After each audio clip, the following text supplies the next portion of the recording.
আসসালামু আলাইকুম এভরিওয়ান, সবাই কেমন আছেন? আশা করি আপনারা সবাই ভালো আছেন। তো যারা দূর দূরান্ত থেকে আমার ভিডিওটা দেখছেন, দেশে এবং দেশের বাইরে যারা ভিডিওটা দেখছেন, একটা লাইক দিয়ে ভিডিওটা দেখা শুরু করবেন। তো এখানে আমি ধুন্দুল নিয়েছি, ধুন্দুল এবং ট্যাংরা মাছ রান্না করব। তো এই জন্য ধুন্দুলটাকে কেটে নিচ্ছি।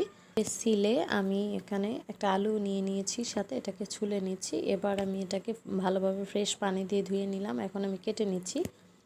তো আপনারা আপনাদের পছন্দ মতো ধুন্দুলগুলো কেটে নিতে পারেন। আমি একটু লম্বা করে চারকোনা লম্বা করে কেটে নিয়েছি।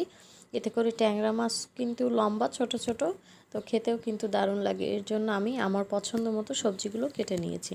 তো ধুন্দুল এভাবে রান্না করে খেয়ে দেখবেন। যারা এই ধুন্দুল তরকারিটা পছন্দ করে না, তাদের কাছেও অসাধারণ লাগবে রেসিপিটা। আপনারা চাইলে ট্রাই করতে পারেন।